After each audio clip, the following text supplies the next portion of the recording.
I'm joined by Marika Champion of the Western Province Blood Transfusion Service to talk to us about new developments in the organization and new developments nationally when it comes to blood donation.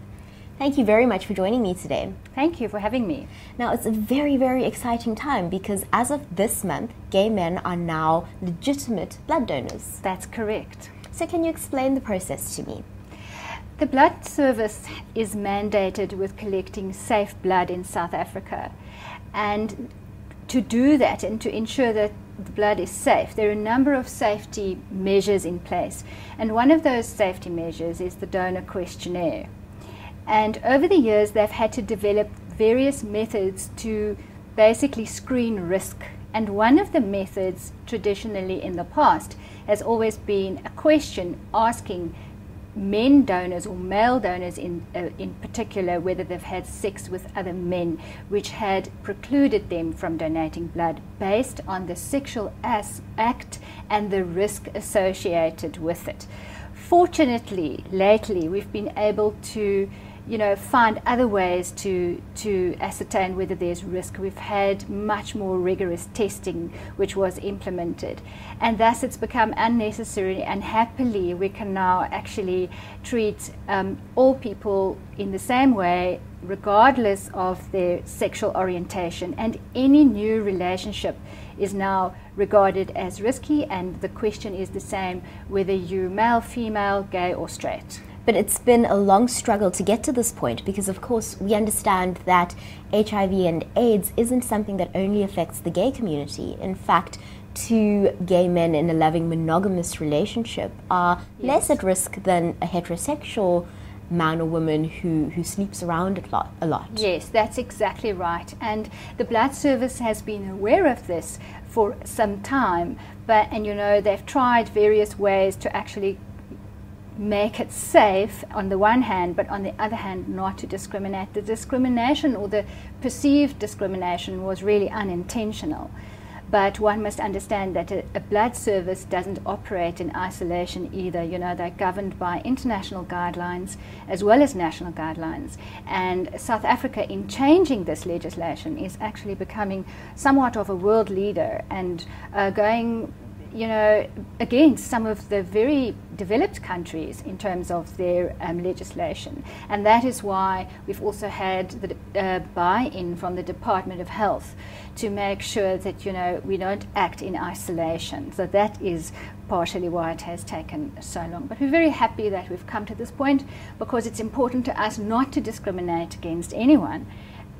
We want donors. We want donors to donate, and as long as people are safe and they are in monogamous relationships and other safety criteria are adhered to, we're very happy to welcome everyone to be a blood donor. Let's speak about the new guidelines because the new guidelines branch out to all people, not just to gay men. That's correct. I mean, the guidelines are pretty much still standard in terms of the criteria to be a blood donor. If you're over 16 years and you weigh over 50 kilograms and you're in good health medically and you feel good on the day, then you're welcome to try and donate blood. I mean, there's certain criteria also with regard to your blood pressure, your hemoglobin level and so on.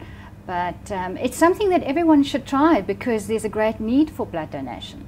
Let's talk about the criteria on your relationship status.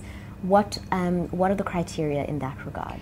You have to be in a monogamous relationship, and you have to be in that relationship for longer than 6 months. I think that's the main criteria. The questions that we ask on our donor questionnaire are not meant to pry or to invade people's privacy. They are meant to identify certain risk factors. And therefore we do ask people to be honest when they ask those questions. There are other risk indicators or questions that are also asked. For instance, have you taken drugs, or have you had a tattoo, or have you had a piercing? And the reason that we ask those questions, there's scientific reasons behind all of those questions. The incubation period, for instance, of a virus like hepatitis is much longer than HIV. So therefore, that behavior carries up to 6 months deferral period. Let's talk about the need for blood in South Africa. We're obviously a very high-risk country in that we need a lot of blood and not a lot is being donated. Yes, we are. We are unfortunately a country plagued by high instances of trauma as well, which we know takes a lot of blood. And then there are many other uses for blood, such as treatment for cancer therapy,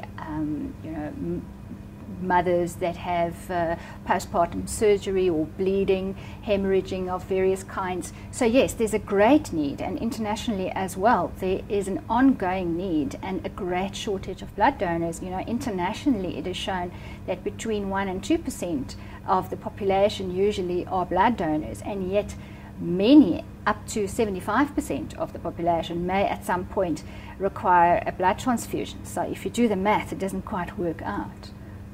Now let's go back to the issue at hand. To sum up, now in South Africa, anybody can donate blood, provided they are in a monogamous relationship and living a healthy lifestyle. That's right, as long as they conform to our donor questionnaire. I mean, the questionnaire is still there, and it needs to be filled in honestly on the day. And as long as on the day they, they pass the questionnaire, so to speak, then they're welcome to be a blood donor, and we would welcome them with open arms. Thank you very much for joining us today. It's a pleasure. Thank you.